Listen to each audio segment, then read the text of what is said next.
നമസ്കാരം.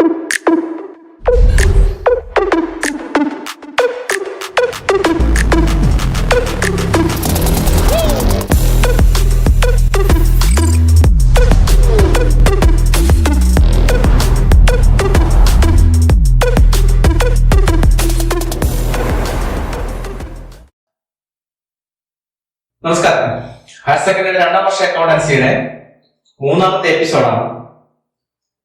ഈ എപ്പിസോഡിൽ നമ്മൾ ഡിസ്കസ് ചെയ്യുന്നത് ഇൻകം ആൻഡ് എക്സ്പെൻഡിച്ചർ അക്കൗണ്ട് തയ്യാറാക്കുന്ന വിധമാണ്. കഴിഞ്ഞ 2 എപ്പിസോഡുകളിലായിട്ട് നമ്മൾ നോട്ട് ഫോർ പ്രോഫിറ്റ് ഓർഗനൈസേഷൻ എന്താണെന്ന് പരിചയപ്പെട്ടു. നോട്ട് ഫോർ പ്രോഫിറ്റ് ഓർഗനൈസേഷന്റെ പ്രധാനപ്പെട്ട ഫൈനൽ അക്കൗണ്ടുകൾ എന്തൊക്കെയാണെന്ന് നമ്മൾ പരിചയപ്പെട്ടു. ഓർക്കുന്നുണ്ടാവും. Receipts and payment account, income and expenditure account, balance sheet. 2ാമത്തെ എപ്പിസോഡിൽ നമ്മൾ ഡിസ്കസ് ചെയ്തുകൊണ്ടിരുന്നത് റെസിപ്റ്റ്സ് ആൻഡ് പേയ്മെന്റ് അക്കൗണ്ട് തയ്യാറാക്കുന്ന വിധമാണ്. റെസിപ്റ്റ്സ് ആൻഡ് പേയ്മെന്റ് അക്കൗണ്ട് തയ്യാർ ചെയ്യുമ്പോൾ അതിൽ വരുന്ന പ്രധാനപ്പെട്ട ഇനങ്ങൾ എന്തൊക്കെയാണ് എന്ന് നമ്മൾ പരിചയപ്പെട്ടു. 4 പ്രധാനപ്പെട്ട ഇനങ്ങൾ നമ്മൾ അവിടെ പറഞ്ഞു. Capital receipt, revenue receipt, capital payment and revenue payment. ഇത് എങ്ങനെയാണ് ഒരു റെസിപ്റ്റ്സ് ആൻഡ് പേയ്മെന്റ് അക്കൗണ്ടിൽ പോസ്റ്റ് ചെയ്യുന്നത് എന്ന് ഒരു പ്രോബ്ലം സോൾവ് ചെയ്തുകൊണ്ട് നമ്മൾ കാണുകയുണ്ടായി. റെസിപ്റ്റ്സ് ആൻഡ് പേയ്മെന്റ് അക്കൗണ്ടിനെ ബേസ് ചെയ്തുകൊണ്ട് ഇൻകം ആൻഡ് എക്സ്പെൻഡിച്ചർ അക്കൗണ്ട് തയ്യാർ ചെയ്യുന്ന വിധമാണ് ഇന്നത്തെ എപ്പിസോഡിൽ നമ്മൾ ഡിസ്കസ് ചെയ്യുന്നത്. ഇൻകം ആൻഡ് എക്സ്പെൻഡിച്ചർ അക്കൗണ്ടുമായി ബന്ധപ്പെട്ട പ്രോബ്ലം സോൾവ് ചെയ്യുന്നതിന് മുമ്പ് നമുക്ക് എന്താണ് ഇൻകം ആൻഡ് എക്സ്പെൻഡിച്ചർ അക്കൗണ്ട്, എങ്ങനെയാണ് income and expenditure account prepare ചെയ്യേണ്ടത്, അതിന്റെ നടപടിക്രമങ്ങൾ എന്തൊക്കെയാണെന്ന് നോക്കാം. Income and expenditure account is A summary of income and expenditure for an accounting year. ഒരു സാമ്പത്തിക വർഷത്തെ, ഒരു കണക്ക് വർഷത്തെ ഇൻകം, എക്സ്പെൻസ് എന്നിവ സംഗ്രഹിച്ചെഴുതുന്ന ഒരു അക്കൗണ്ടാണ് income and expenditure account. It's a summary of incomes and expenditure for an accounting year. It is prepared just like a profit and loss account of a profit organization. സാധാരണ നമ്മൾ കഴിഞ്ഞ വർഷം ചെയ്തതാണ്. കഴിഞ്ഞ വർഷം ഒരു പ്രോഫിറ്റ് ഓർഗനൈസേഷൻ എന്ന് പറയുന്നത് ഒരു ട്രേഡിംഗ് കൺസേൺ.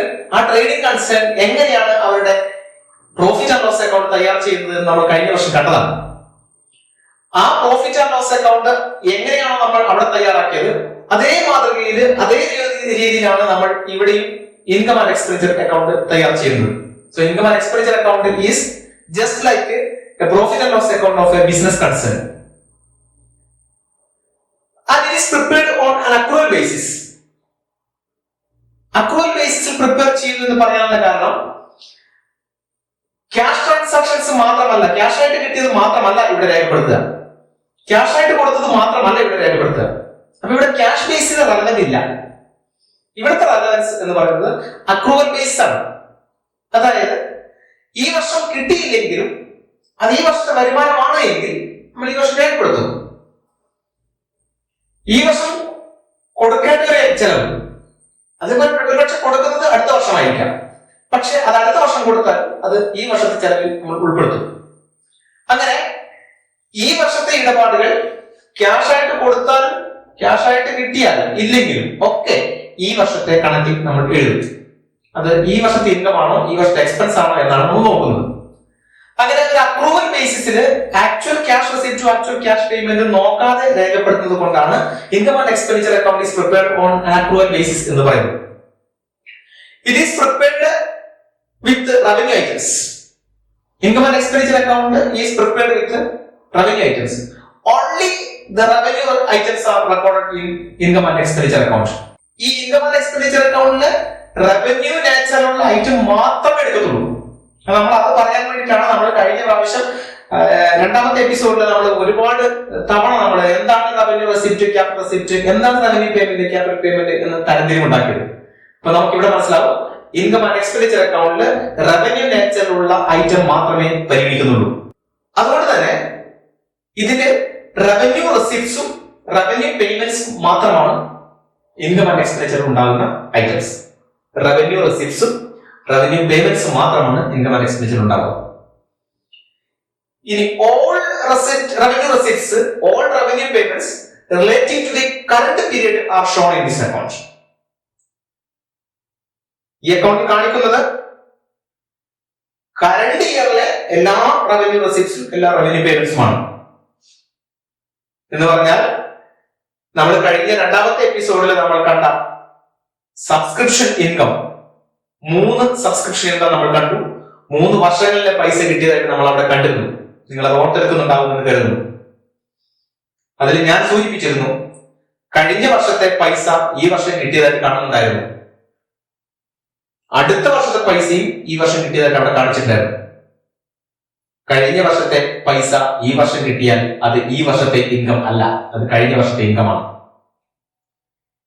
അടുത്ത വർഷത്തെ ഇൻകം ഈ വർഷം കിട്ടിയാൽ അത് ഈ വർഷത്തെ ഇൻകത്തിന്റെ കൂടെ ഉൾപ്പെടുത്താൻ സാധിക്കില്ല. ഈ വർഷത്തെ യഥാർത്ഥത്തിലുള്ള ഇൻകം എന്താണോ അത് മാത്രമേ, ഈ വർഷത്തിൽ യഥാർത്ഥത്തിലുള്ള പേയ്മെന്റ് എന്താണോ അത് മാത്രമേ ഇക്കൊല്ലത്തെ ഇൻകം ആൻഡ് എക്സ്പെൻഡിച്ചർ അക്കൗണ്ടിൽ കാണിക്കാൻ സാധിക്കുള്ളൂ. It records all revenue items relating to the current period. Current period ഉള്ള revenue receipts, current period ഉള്ള revenue payments മാത്രമേ ഇതിൽ രേഖപ്പെടുത്തിയിട്ടുള്ളൂ. All revenue expenses and losses are shown on the debit side. So it has two sides. It's an account, two sides, debit side and credit side. All revenue payments, all revenue expenses, all revenue losses, എല്ലാ തരത്തിലുള്ള ഹ്രസ്വകാല പേയ്മെന്റുകളും ഹ്രസ്വകാല നഷ്ടങ്ങളും revenue nature ഉള്ളതാണ് എങ്കിൽ that is recorded on the debit side of income and expenditure account. All revenue expenses and losses are recorded on the debit side of income and expenditure account. അപ്പോൾ നിങ്ങൾക്ക് സ്വാഭാവികമായി മനസ്സിലായിട്ടോ എന്താണ് അതിന്റെ ക്രെഡിറ്റ് സൈഡിൽ വരുന്ന items. Right? All revenue receipts and all types of revenue profits or gains are recorded on the credit side of income and expenditure account. Income and expenditure account രണ്ട് side എടുത്താൽ debit സൈഡിൽ expenditure ആണ്, credit സൈഡിൽ incomes ആണ്. Debit സൈഡിൽ എല്ലാ തരം revenue പേയ്മെന്റ്സും അല്ലെങ്കിൽ റവന്യൂ എക്സ്പെൻസസും അല്ലെങ്കിൽ റവന്യൂ ലോസസും എഴുതുമ്പോൾ ക്രെഡിറ്റ് സൈഡില് എല്ലാ തരത്തിലുള്ള റവന്യൂ റെസിപ്റ്റ്സും റവന്യൂ നേച്ചറുള്ള ഗെയിൻസും രേഖപ്പെടുത്തും. ഇപ്പോൾ നിങ്ങൾക്ക് ഒരു പഴയ അക്കൗണ്ട് നിങ്ങളുടെ മനസ്സിലേക്ക് ഓർമ്മയിൽ വരുന്നുണ്ടാവും. ഇതേപോലെ ഒരു അക്കൗണ്ട് നമ്മൾ പഴയ കാലത്ത് ചെയ്ത ഓർമ്മ നിങ്ങളുടെ മനസ്സിൽ വരുന്നുണ്ടാവും. Yes, profit and loss account. ആ പ്രോഫിറ്റ് ലോസ് അക്കൗണ്ടിന്റെ ഡെബിറ്റ് സൈഡിൽ നമ്മൾ എഴുതിയത് എക്സ്പെൻസസ് ആണ്, ക്രെഡിറ്റ് സൈഡിൽ നമ്മൾ എഴുതിയത് ഇൻകംസ് ആണ്. ഓക്കെ, അപ്പൊ ഡെബിറ്റ് സൈഡില് റവന്യൂ നേച്ചറുള്ള പേയ്മെന്റും ക്രെഡിറ്റ് സൈഡില് റവന്യൂ നേച്ചറുള്ള റെസിപ്റ്റുമാണ് അവിടെ എഴുതിയിട്ടുണ്ടായിരുന്നത്. അതേപോലെ ഇവിടെയും നമ്മൾ രേഖപ്പെടുത്തുന്നത് റവന്യൂ നേച്ചറുള്ള റെസിപ്റ്റ് ക്രെഡിറ്റ് സൈഡിലും റവന്യൂ നേച്ചറുള്ള പേയ്മെന്റ് ഡെബിറ്റ് സൈഡിലും നമ്മൾ എഴുതുന്നു. ഇങ്ങനെ നമുക്ക് ചുരുക്കി വിളിക്കാൻ സാധിക്കും. Revenue payments are commonly known as right expenditure and revenue receipts are commonly known as incomes. Right, അപ്പൊ നമുക്ക് ഇൻകം സൈഡിൽ revenue receipt, then expenditure side revenue payments. Correct. After preparing this account, just like profit and loss account, we balance the account. Like profit and loss account balance ചെയ്ത് നമുക്ക് ഓർമ്മയുണ്ടല്ലോ, അവസാനം total ചെയ്ത് ഏത് സൈഡാണോ കൂടുതലുള്ളത് അവിടുത്തെ ടോട്ടൽ ആദ്യം എഴുതി, ആ ടോട്ടൽ കുറവുള്ള സൈഡിലേക്ക് എഴുതി ബാലൻസ് ചെയ്ത് നോക്കി. ബാലൻസ് ചെയ്തപ്പോൾ നമുക്ക് കിട്ടി either net profit or net loss. Correct ആണ്. നെറ്റ് പ്രോഫിറ്റോ നെറ്റ് ലോസോ നമുക്ക് കിട്ടി. ആ നെറ്റ് പ്രോഫിറ്റ് ആണെങ്കിൽ അത് ക്യാപിറ്റലിലേക്ക് നമ്മൾ മാറ്റി വെച്ചു, നെറ്റ് ലോസ് ആണെങ്കിൽ അത് ക്യാപിറ്റലിൽ നിന്ന് ബാലൻസ് ഷീറ്റിൽ കുറയ്ക്കുകയും ചെയ്തു. അത് നിങ്ങൾക്ക് ഓർമ്മയുണ്ടാകും എന്ന് കരുതുന്നു. അപ്പൊ സ്വാഭാവികമായിട്ടും ഇവിടെയും ഇൻകം ആൻഡ് എക്സ്പെൻഡിച്ചർ അക്കൗണ്ട് നമ്മൾ ടോട്ടൽ ചെയ്യും. വർഷാവസാനം ഇത് പ്രിപ്പയർ ചെയ്ത് കഴിയുമ്പോൾ ടോട്ടൽ ചെയ്യും. ടോട്ടൽ ചെയ്ത് കഴിയുമ്പോൾ അത് ബാലൻസ് ചെയ്യും. ബാലൻസ് ചെയ്ത് കഴിഞ്ഞാൽ കിട്ടുന്ന ഡിഫറൻസ് എന്താണെന്ന് നമ്മൾ കഴിഞ്ഞ എപ്പിസോഡ് ഡിസ്കസ് ചെയ്തിരുന്നു. Okay, that is either surplus or deficit. ഒന്നുകിൽ അത് സർപ്ലസ് ആയിരിക്കാം അല്ലെങ്കിൽ ഡെഫിസിറ്റ് ആയിരിക്കാം. നെറ്റ് പ്രോഫിറ്റിന് പകരം നമ്മൾ ഇവിടെ പറയുന്ന പേര് സർപ്ലസ് എന്നാണ്, മിച്ചം എന്നാണ് പറയുക. നെറ്റ് ലോസിന് പകരം നമ്മൾ ഇവിടെ പറയുന്ന പേര് ഡെഫിസിറ്റ് അഥവാ കമ്മി എന്നാണ് നമ്മൾ. The excess of income over expenditure is called surplus. ഇവിടെ നമ്മൾ എക്സ്പെൻസിനേക്കാൾ കൂടുതൽ കിട്ടിയ ഇൻകത്തെ നമ്മൾ സർപ്ലസ് എന്ന് പറയുന്നു. The excess of income over expense is called surplus. അപ്പൊ കൂടുതൽ ഏത് സൈഡിൽ ഉണ്ടാവുക? ക്രെഡിറ്റ് സൈഡിലാണ് കൂടുതൽ എമൗണ്ട് ഉണ്ടാവുക, ഇൻകം സൈഡിലാണ് കൂടുതൽ എമൗണ്ട് ഉണ്ടാവുക. ഡിഫറൻസ് നമുക്ക് എവിടെ കിട്ടും? ഡെബിറ്റ് സൈഡിൽ ഡിഫറൻസ് കിട്ടും. ഡെബിറ്റ് സൈഡിൽ കിട്ടിയ ഡിഫറൻസിനെ നമ്മൾ സർപ്ലസ് എന്ന് വിളിക്കും. അതുപോലെ തന്നെ excess of expenses over income, excess of expenses over income is called deficit. ഇവിടെ ഏതാണ് കൂടുതൽ? എക്സ്പെൻഡിച്ചർ ആണ് കൂടുതൽ, ഇൻകം കുറവ്. അപ്പൊ കൂടുതൽ ചെലവ്, കുറഞ്ഞ വരവ്. അപ്പൊ അവിടെ നമുക്ക് ഉണ്ടാകുന്ന ഡിഫറൻസ് നമ്മൾ ഡെഫിസിറ്റ് എന്നാണ് വിളിക്കുക. അപ്പൊ ഏത് സൈഡിലാണ് കൂടുതൽ ഉണ്ടാവുക? ഡെബിറ്റ് സൈഡിലാണ്, എക്സ്പെൻസ് സൈഡിലാണ് കൂടുതൽ എമൗണ്ട് ഉണ്ടാവുക. ഡിഫറൻസ് എവിടെ കിട്ടും? നമുക്ക് ക്രെഡിറ്റ് സൈഡിൽ ഡിഫറൻസ് കിട്ടും. ആ കിട്ടുന്ന ഡിഫറൻസിനെയാണ് നമ്മൾ ഡെഫിസിറ്റ് എന്ന് വിളിക്കുക. Then the excess of expenditure over income is called deficit. Then the excess of income over expenditure is called surplus. The net result, നമ്മുടെ പ്രോഫിറ്റ് ലോസ് അക്കൗണ്ടിൽ കണ്ട അതേപോലെ തന്നെ നെറ്റ് റിസൾട്ട്. ആ നെറ്റ് റിസൾട്ട് നമ്മൾ പ്രോഫിറ്റ് ലോസ് അക്കൗണ്ടിൽ എന്താണ് ചെയ്യുന്നത്? കറക്റ്റ്. പ്രോഫിറ്റ് ലോസ് അക്കൗണ്ടിൽ net profit transferred to capital account എന്നാണ് കാണുന്നത്. ബാലൻസ് ഷീറ്റിലെ ക്യാപിറ്റലിനോട് കൂടി കൂട്ടി. നെറ്റ് ലോസ് ആയിരുന്നപ്പോൾ അത് ബാലൻസ് ഷീറ്റിലെ ക്യാപിറ്റലിൽ നിന്ന് കുറച്ചു. നിങ്ങൾ അത് ഓർക്കുന്നുണ്ടാവുമെന്ന് കരുതുന്നു. അപ്പൊ ഇവിടെ നമ്മൾ ഈ net result, income and expenditure അക്കൗണ്ടിലെ net result, that is either a surplus or deficit, that is also transferred to capital fund. ഞാൻ പറഞ്ഞ കഴിഞ്ഞ എപ്പിസോഡുകളിൽ ഞാൻ സൂചിപ്പിച്ചിരുന്നു, ഒരു നോട്ട് ഫോർ പ്രോഫിറ്റ് ഓർഗനൈസേഷന്റെ ക്യാപിറ്റലിന് നമ്മൾ ക്യാപിറ്റൽ ഫണ്ട് എന്നാണ് വിളിക്കുക എന്ന് പറഞ്ഞിരുന്നു. ആ ക്യാപിറ്റൽ ഫണ്ടിലേക്ക് നമ്മൾ ഈ നെറ്റ് റിസൾട്ട് ട്രാൻസ്ഫർ ചെയ്യും. So surplus is added with capital and deficit is deducted from capital.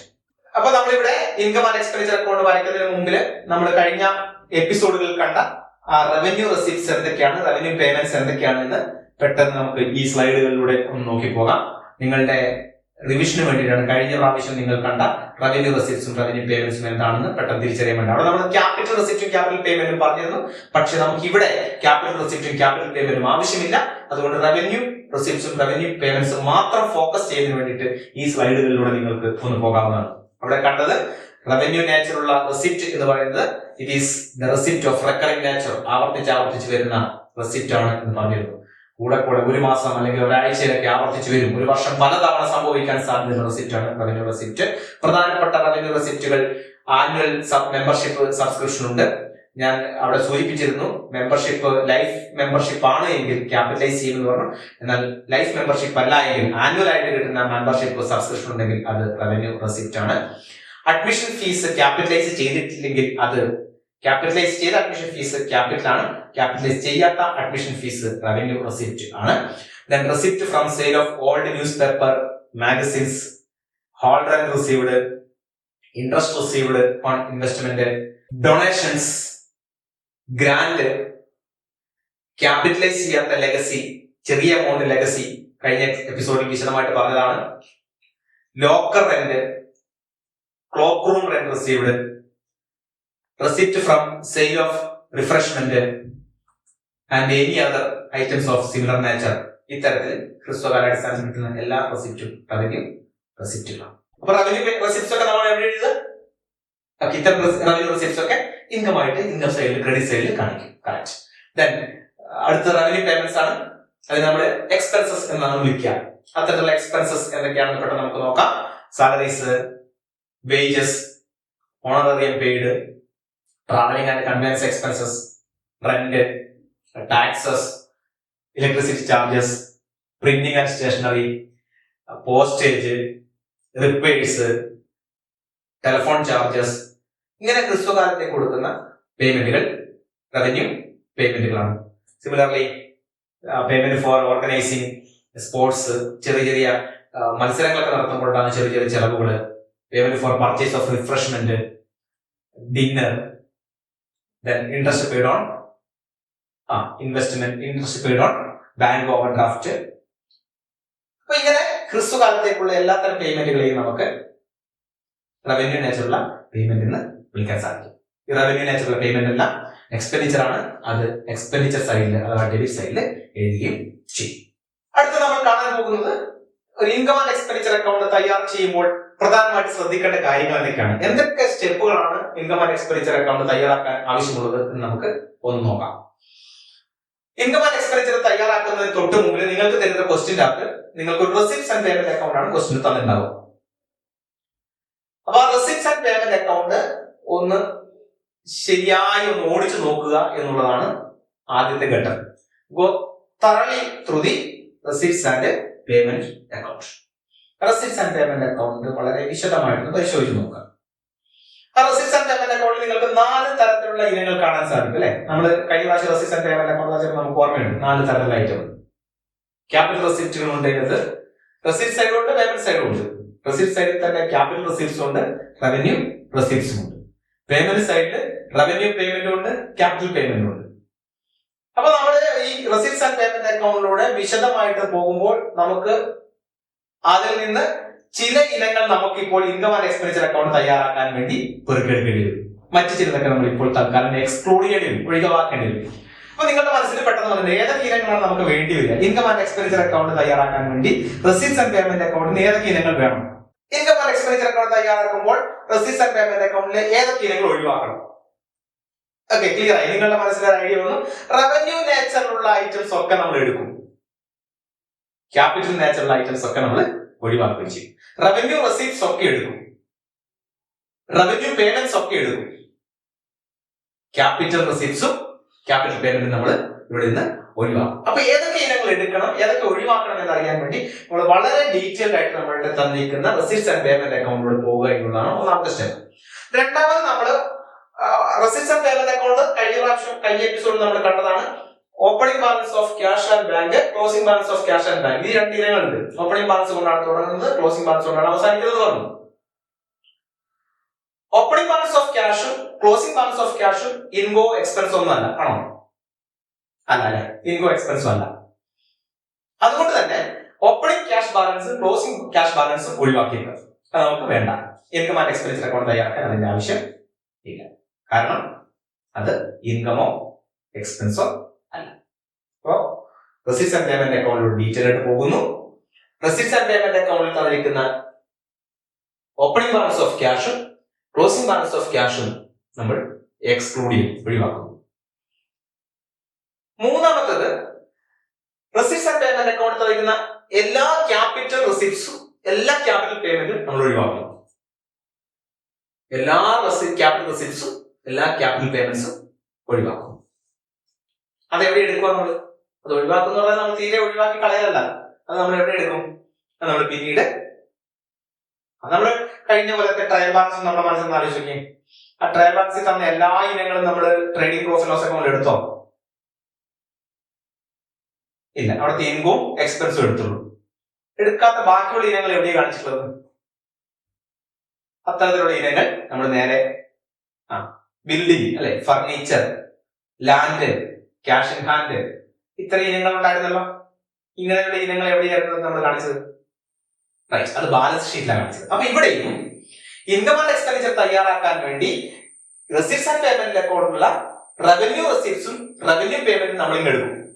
ബാക്കിയുള്ള എല്ലാ ഇനങ്ങളും നമ്മൾ ബാലൻസ് ഷീറ്റിലേക്കാണ് കൊണ്ടുവരിക. അപ്പൊ ക്യാപിറ്റൽ റെസിപ്റ്റ്സും ക്യാപിറ്റൽ പേയ്മെന്റും ബാലൻസ് ഷീറ്റിൽ കാണിക്കുകയും റവന്യൂ റെസിപ്റ്റ്സും റവന്യൂ പേയ്മെന്റ്സും ഇൻകം ആൻഡ് എക്സ്പെൻഡിച്ചർ അക്കൗണ്ടിൽ കാണിക്കുകയും ചെയ്യും. Consider the revenue receipts. അടുത്ത സ്റ്റെപ്പിലേക്ക് പോകുമ്പോൾ കൺസിഡർ ദി റവന്യൂ റെസിപ്റ്റ്സ്. നമുക്ക് ഇനി ഇത് മാത്രം നമ്മുടെ കയ്യിലുള്ളൂ, റവന്യൂ റെസിപ്റ്റ്സ് മാത്രമേ ഉള്ളൂ. റെസിപ്റ്റ്സ് ആൻഡ് പേയ്മെന്റ് അക്കൗണ്ട് എടുത്തു, ഡീറ്റെയിൽ ആയിട്ട് നോക്കി. അതിന്റെ അകത്ത് നമ്മൾ ഓപ്പണിംഗ് ക്യാഷ് ബാലൻസും ക്ലോസിംഗ് ക്യാഷ് ബാലൻസും നമ്മൾ ഒഴിവാക്കി. ക്യാപിറ്റൽ റെസിപ്റ്റ്സും ക്യാപിറ്റൽ പേയ്മെന്റും നമ്മൾ ഒഴിവാക്കി. ഇനി നമ്മൾ നോക്കുന്നത്, ഫോക്കസ് ചെയ്യുന്നത് റവന്യൂ റെസിപ്റ്റ്സ് മാത്രമാണ്, റവന്യൂ പേയ്മെന്റ്സ് മാത്രമാണ്. Revenue receipts are shown on the credit side. Revenue receipts I told you it's an income അല്ലെ. ഹ്രസ്വകാലത്തേക്ക് കിട്ടിയ വരുമാനം എന്ന് പറയുന്നത് അത് ഇൻകം. അപ്പൊ ഇൻകം സൈഡില് ക്രെഡിറ്റ് സൈഡിൽ കാണിക്കും. Revenue receipts are shown on the credit side. അവിടെ റവന്യൂ റെസിപ്റ്റ് ക്രെഡിറ്റ് സൈഡിൽ കാണിക്കുമ്പോൾ നമ്മൾ ശ്രദ്ധിക്കേണ്ട കാര്യം, amount received in the current year, but the that amount is relating to the preceding year or succeeding year is excluded. കഴിഞ്ഞ എപ്പിസോഡിൽ നമ്മൾ subscription income പറഞ്ഞപ്പോൾ 3 വർഷത്തെ സബ്സ്ക്രിപ്ഷൻ ഇൻകം അവിടെ കാണിച്ചിരുന്നു. ആ 3 വർഷത്തെ സബ്സ്ക്രിപ്ഷൻ ഇൻകത്തില് 3 കൂട്ടിയിട്ട് നമ്മൾ റെസിപ്റ്റ് ആൻഡ് പേയ്മെന്റ് അക്കൗണ്ടിൽ കാണിച്ചു. അത് അവിടെ കാണിക്കും, കാരണം അവിടെ അത് ക്യാഷ് റെസിപ്റ്റ് ആയിരുന്നു. പക്ഷെ ഇൻകം ആൻഡ് എക്സ്പെൻഡിച്ചർ അക്കൗണ്ടിലേക്ക് വരുമ്പോൾ ഈ വർഷത്തെ ഇൻകം മാത്രമേ, ഈ വർഷത്തെ സംബന്ധിച്ചുള്ള ഇൻകം മാത്രമേ ഇവിടെ കാണിക്കാൻ പാടുള്ളൂ. അങ്ങനെയാകുമ്പോ കഴിഞ്ഞ വർഷത്തെ ഏതെങ്കിലും ഇൻകം ഈ വർഷം നമുക്ക് ക്യാഷ് ആയിട്ട് കിട്ടിയിട്ടുണ്ടെങ്കിൽ അത് നമ്മൾ എടുക്കണം, വേണ്ടയോ? വേണ്ട, അല്ല, അത് കഴിഞ്ഞ വർഷത്തെ ഇൻകമാണ്. അടുത്ത വർഷം കിട്ടേണ്ട ഒരു ഇൻകം ഇക്കൊല്ലം നമുക്ക് മുൻകൂട്ടി കിട്ടിയത് ഇക്കൊല്ലമാണ്, പക്ഷെ അത് എക്കൊല്ലത്തെ ഇൻകമാണ്, റൈറ്റ്, അടുത്ത കൊല്ലത്തെ ഇൻകമാണ്. അപ്പൊ അത് ഇക്കൊല്ലത്തെ കണക്കിൽ കാണിക്കുമോ, ഇക്കൊല്ലത്തെ വരുമാനമായിട്ട് കാണിക്കുമോ, അടുത്ത കൊല്ലത്തെ വരുമാനമായിട്ട് കാണിക്കുമോ? ഓക്കെ, അത് അടുത്ത കൊല്ലത്തെ വരുമാനമായിട്ട് കാണിക്കേണ്ടത്. അപ്പൊ ഇക്കൊല്ലം കിട്ടിയ സബ്സ്ക്രിപ്ഷൻ തുകയിൽ നിന്ന് അല്ലെങ്കിൽ ഇക്കൊല്ലം കിട്ടിയ വരുമാനത്തിൽ നിന്ന് ആ തുക നമ്മൾ എക്സ്ക്ലൂഡ് ചെയ്യണം. The amount received in the current year, but that income is relating to the preceding year or succeeding year should be excluded. ഇക്കൊല്ലത്തെ തുകയാണ് കിട്ടിയിട്ടുള്ളത്, പക്ഷെ ഇക്കൊല്ലം കിട്ടിയ തുകയിലെ കുറച്ച് തുക കഴിഞ്ഞ വർഷത്തെ തുക കിട്ടാൻ ബാക്കിയുള്ളത് കിട്ടിയതായിരിക്കാം, കുറച്ച് തുക അടുത്ത വർഷം കിട്ടാനുള്ളത് മുൻകൂട്ടി കിട്ടിയതാവാം. അപ്പൊ കഴിഞ്ഞ വർഷത്തെ ഏതെങ്കിലും തുക ഇക്കൊല്ലം കിട്ടിയിട്ടുണ്ടെങ്കിൽ അത് എക്സ്ക്ലൂഡ് ചെയ്യണം. അടുത്ത വർഷത്തെ തുക മുൻകൂറായി കിട്ടിയിട്ടുണ്ടെങ്കിൽ അതും നമ്മൾ എക്സ്ക്ലൂഡ് ചെയ്യണം.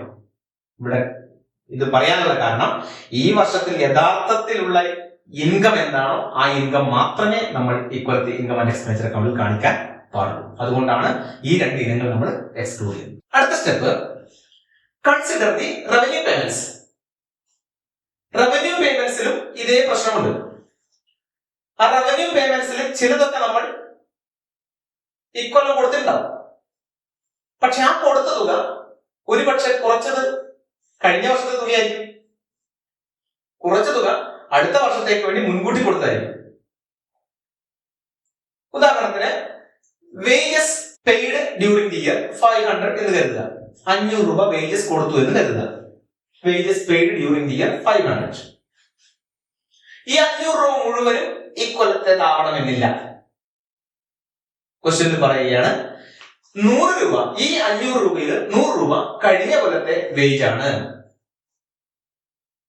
അപ്പോൾ അത് ഇക്കൊല്ലത്തെ ചെലവാണോ കഴിഞ്ഞ വർഷത്തെ ചെലവാണോ? 100 രൂപ, റൈറ്റ്, അത് കഴിഞ്ഞ വർഷത്തെ ചെലവാണ്. So from these 500 that 100 is deducted, excluded, right?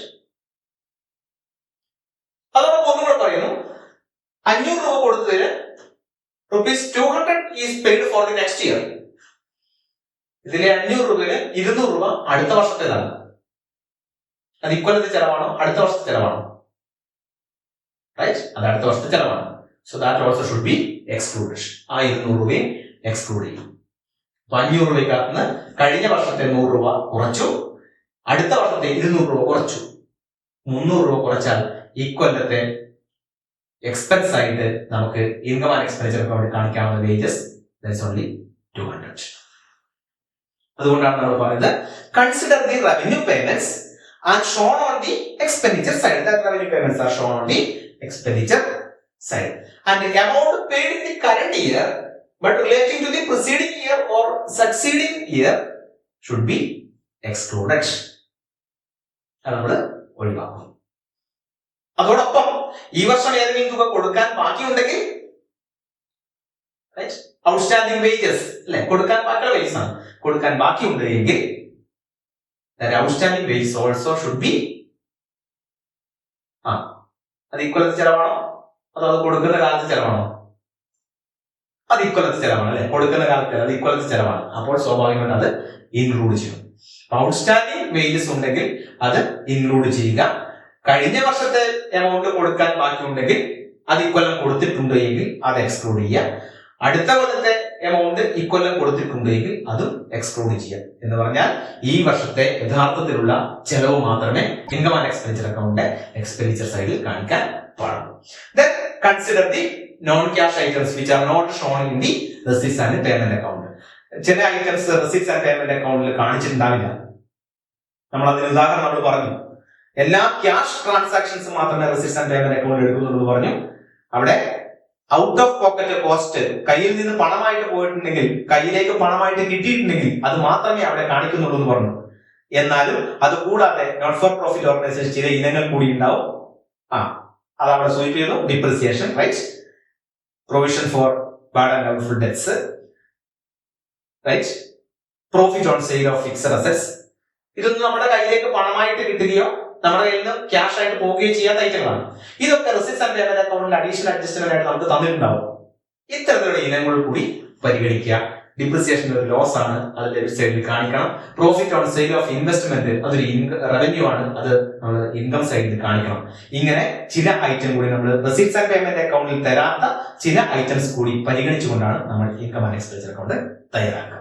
Finally ഇത്രയും ഇനങ്ങൾ എഴുതി ഈ നോൺ ക്യാഷ് ഐറ്റം എഴുതി കഴിഞ്ഞാൽ finally total the account as usual, then balance the account, find out the difference. If the income exceeds expenditure, then it is surplus, it is transferred to capital fund. If the expense exceeds income, then it is deficit, which is deducted from capital fund. So this is the usual procedure for preparation of a income and expenditure account.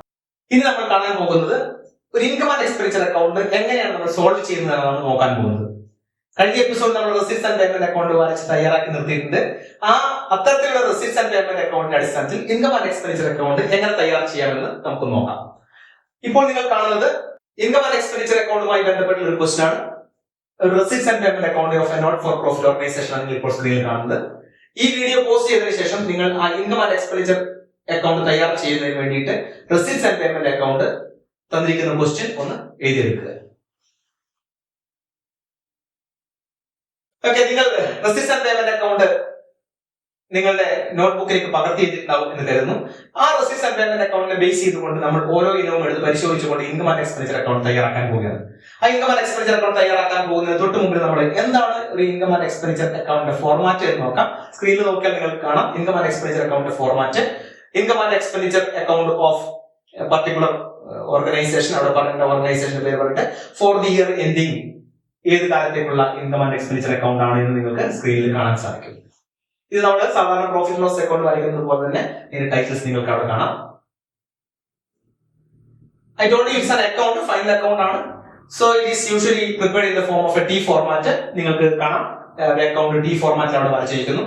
T format, then amount column, particulars column, amount column, രണ്ട് സൈഡിലും amount column ഉണ്ട്. T ഫോർമാറ്റിൽ തന്നെയാണ് amount column കാണാം. Debit side I told you is expenditure side, then amount of that expenditure.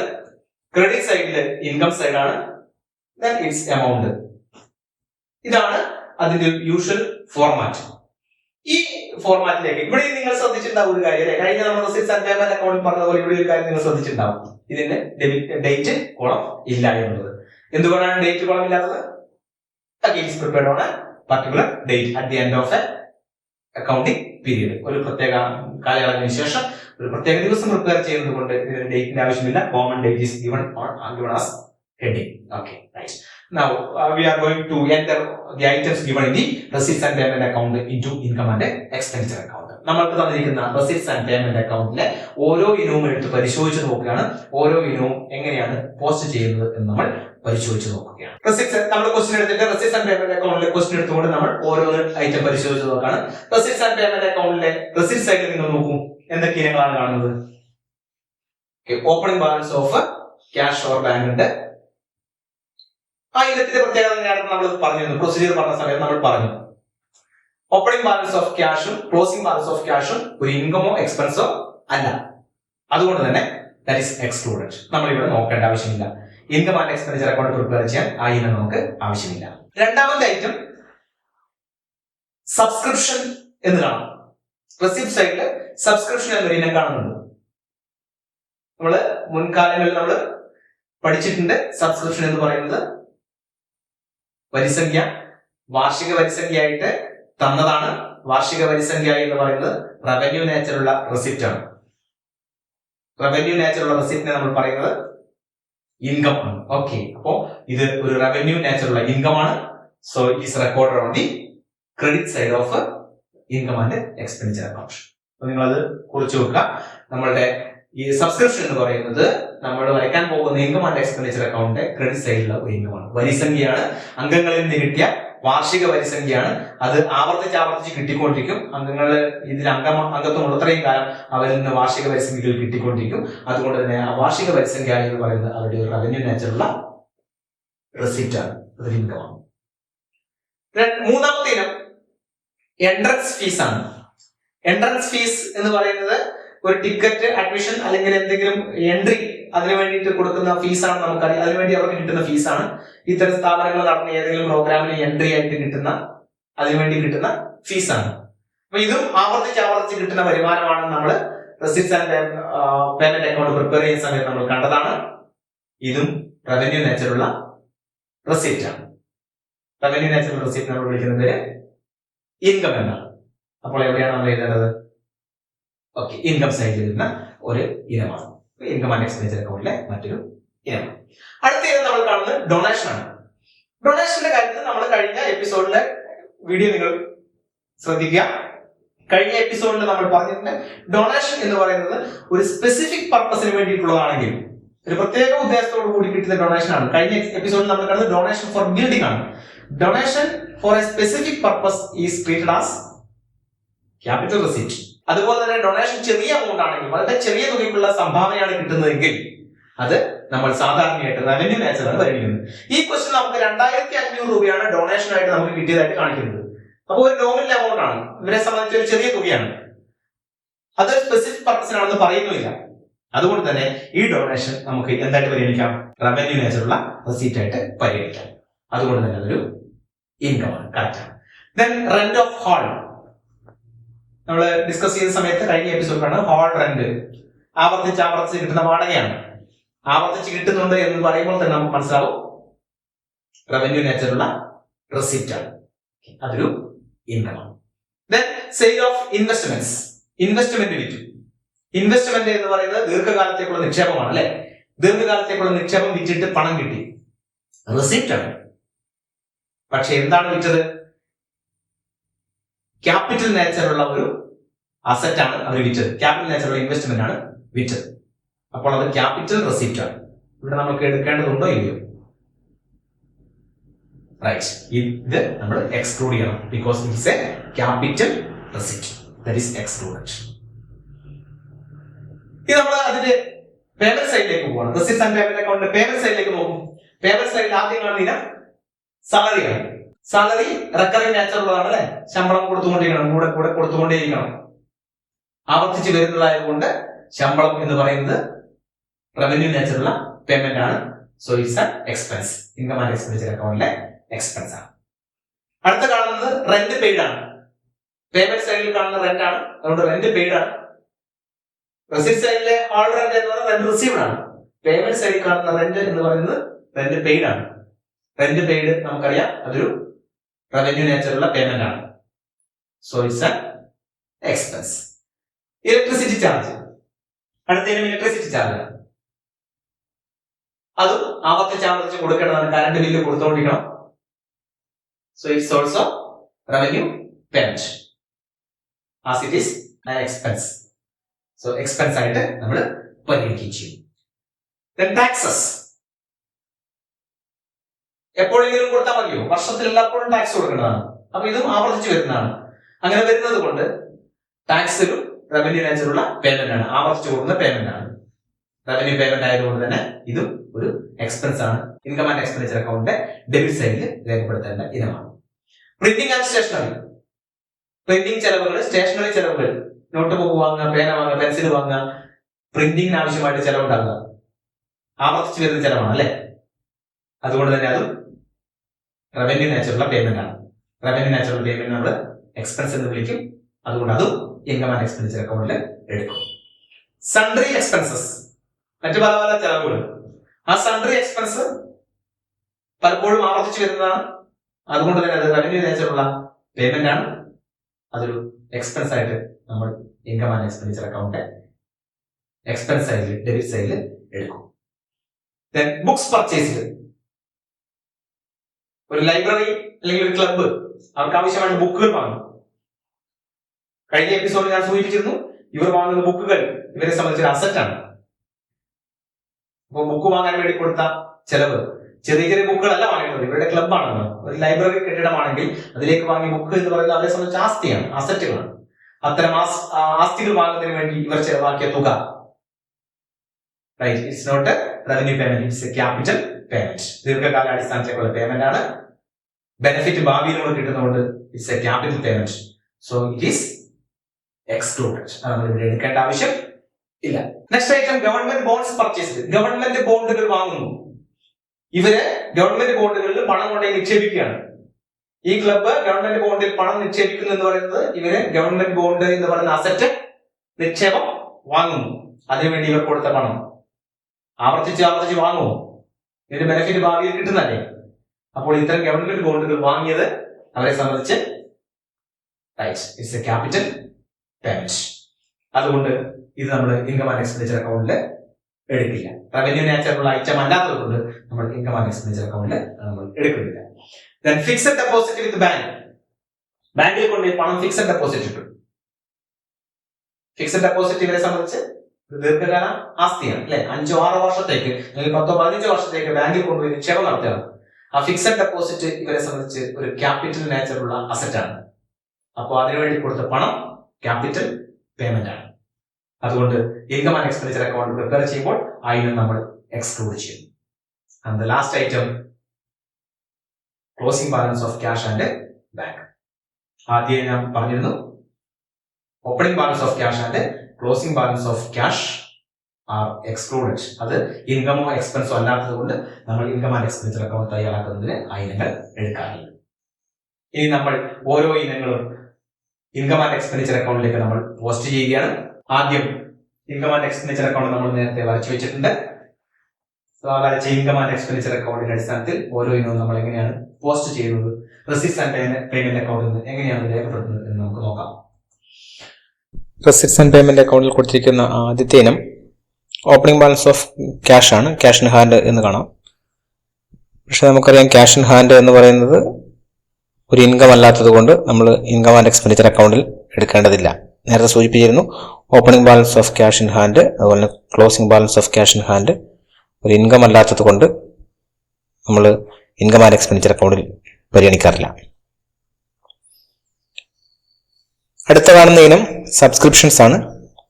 Subscription നേരത്തെ സൂചിപ്പിച്ചു, ഒരു revenue nature receipt ആണ്. അതുകൊണ്ട് തന്നെ അത് ഇൻകമാണ്. അപ്പോൾ അത് ഇൻകം ആൻഡ് എക്സ്പെൻഡിച്ചർ അക്കൗണ്ടിന്റെ ക്രെഡിറ്റ് സൈഡിൽ, അതായത് ഇൻകം സൈഡിലെ ആദ്യത്തെ ഇനം സബ്സ്ക്രിപ്ഷൻസ്. അതിന്റെ എമൗണ്ട് 22,500. അടുത്തത് റെസിപ്റ്റ്സ് ആൻഡ് പേയ്മെന്റ് അക്കൗണ്ടിന്റെ ഡെബിറ്റ് സൈഡിൽ, റെസിപ്റ്റ് സൈഡിൽ കാണുന്ന ഇനം എൻട്രൻസ് ഫീസ് ആണ്. അതും അവർക്ക് കിട്ടിയ ഒരു വരുമാനമാണ്.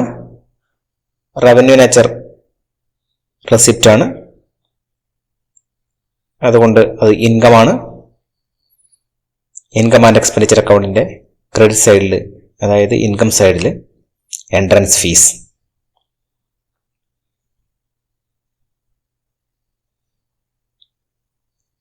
എമൗണ്ട് 1,250.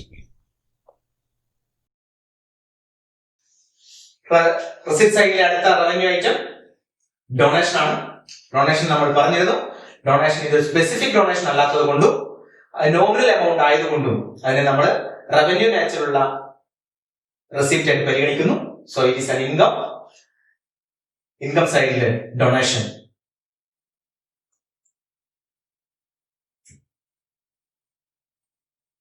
അതിന്റെ എമൗണ്ട് 2,500.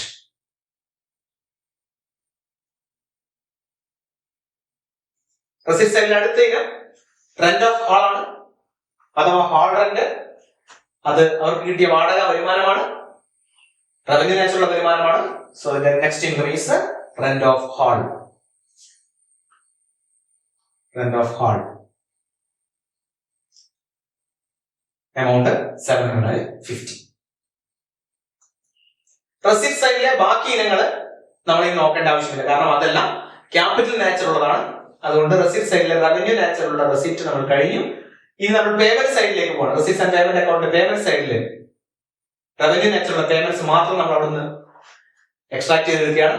ആദ്യത്തെ ഇനം സാലറി, റവന്യൂ നേച്ചറുള്ള പേയ്മെന്റ് ആണ് salary. So it's an expense shown on the expenditure side. Salary.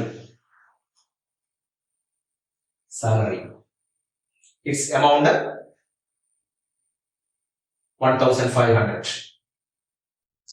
Receipt and payment അക്കൗണ്ടിലെ അടുത്ത ഇനം പേയ്മെന്റ് സൈഡിൽ കാണുന്നത് റെന്റ് ആണ്. റെന്റ് റവന്യൂ നേച്ചറുള്ള എക്സ്പെൻസ് ആണ്. അതുകൊണ്ട് ഇൻകം ആൻഡ് എക്സ്പെൻഡിച്ചർ അക്കൗണ്ടിന്റെ ഡെബിറ്റ് സൈഡിൽ എക്സ്പെൻഡിച്ചർ സൈഡിൽ റെന്റ്. എൻ്റെ amount ₹800.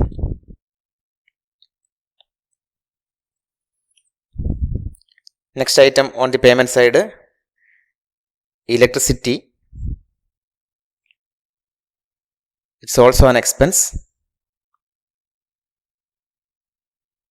So shown on the expenditure side of income and expenditure account.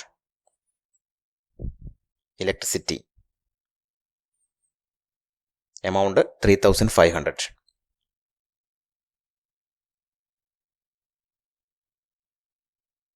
അടുത്ത പേയ്മെന്റ് ടാക്സസ് ആണ്.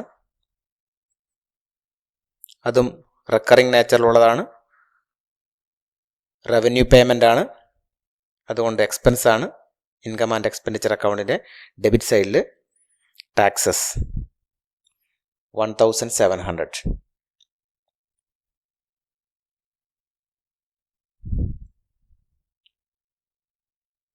അടുത്ത ഇനം പ്രിന്റിംഗ് ആൻഡ് സ്റ്റേഷനറി. റവന്യൂ നേച്ചറുള്ള പേയ്മെന്റ് ആണ്, എക്സ്പെൻസ് ആണ്. ഇൻകം ആൻഡ് എക്സ്പെൻഡിച്ചർ അക്കൗണ്ടിന്റെ ഡെബിറ്റ് സൈഡിൽ printing and stationery ₹380.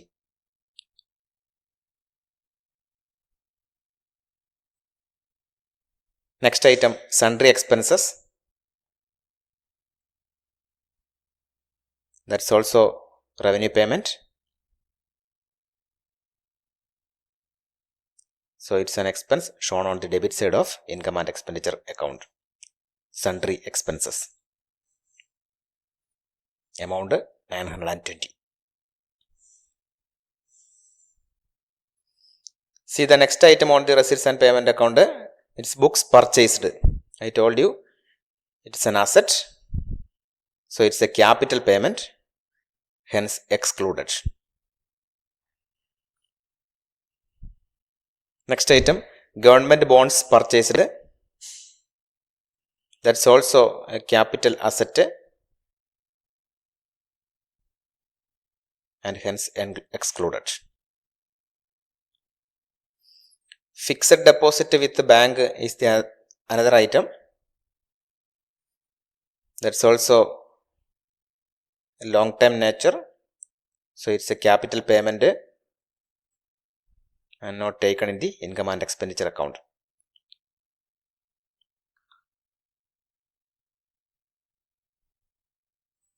And the last item in the receipts and payment account is closing balance of cash in hand and cash at bank. ആദ്യമേ പറഞ്ഞിരുന്നു, opening and closing balance of cash in hand and cash at bank are not taken in the income and expenditure account.